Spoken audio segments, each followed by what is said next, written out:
What's up, guys? Jay, Morninafterkill, and I'm back here with some more Borderlands Presequel news and information. Yesterday, 2K and Gearbox released some brand new gameplay showing off not only Nisha's action skill, but we also get a look at a few new cool legendary items.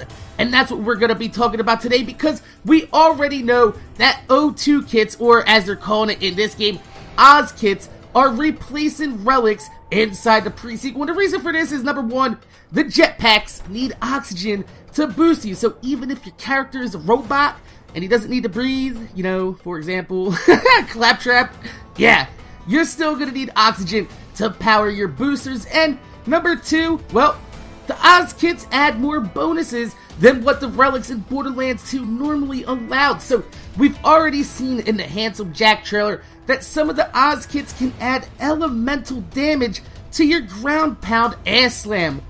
But what's new is that we get to take our first look at a legendary Oz kit, which is really exciting, because not only are we getting a look at a legendary that is 100% brand new to the series, but it's also a legendary Oz kit in the relic slot, because in Borderlands 2, there is only one legendary relic.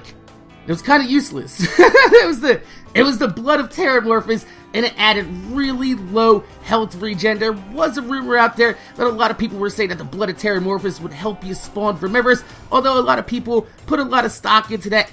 It has never been confirmed to be true, and is 100% most likely to be motherfucking false.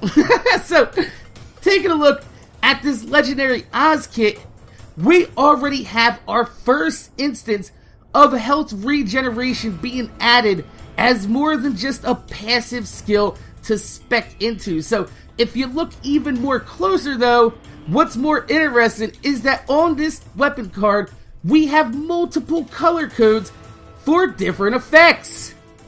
Say what? The health regen is in orange, and the ignite chance and fire resistance is in blue. Now, if we look at the color code chart down below, it says bonuses only take effect when in vacuum or atmosphere. So let me go ahead and take a blind stab at explaining this the best way that it makes sense to me to how I was educated. So we have the moon. This game takes place on a moon. It's not necessarily our moon, but if it's anything like our moon that currently orbits us, there's gonna be no atmosphere. If there's no atmosphere, then there's no oxygen. If there's no oxygen, then there's no fire. So I'm gonna say that the ignite chance and fire resistance only takes effect when you are inside of a building, since that's where there is an atmosphere, and you gain the health regeneration when you're outside of the building, since you're gonna be inside of a vacuum, because as I understand it, space is a vacuum, or at least a partial vacuum. I tried looking it up. I don't really understand the full mechanics of space, but I'm not a space scientist. But if you take a look at the gameplay that we've been watching, every time they go inside of a building, you see a very faint animation of a helmet retracting, and your oxygen actually stops depleting.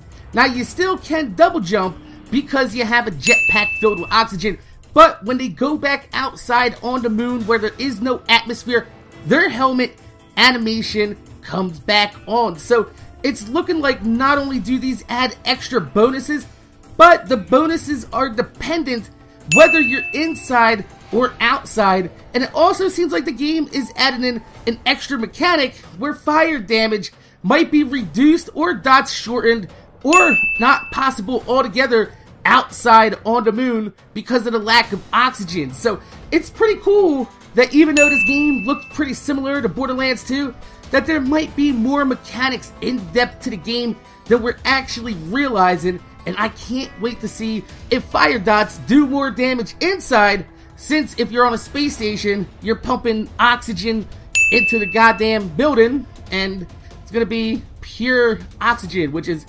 highly motherfucking flammable. So it seems like that would be a nice trade-off to get bonus fire damage, you know, passively, while you're inside of a building and have it actually be kind of like resistant while you're outside. So I think that's pretty cool, and I think that does make a lot of sense because I looked at the gameplay and oxygen does stop depleting when you are inside, and there is a helmet mechanic. So it looks like that there's going to be some more oxygen mechanics deeper than we actually thought to begin with. So my name is Jay, Morninafterkill.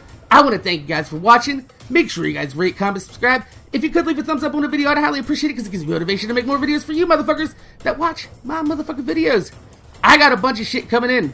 I gotta go away for some packages. Do a goddamn one of those setup videos later next week. So, thanks for watching, and I'm gonna see you guys later.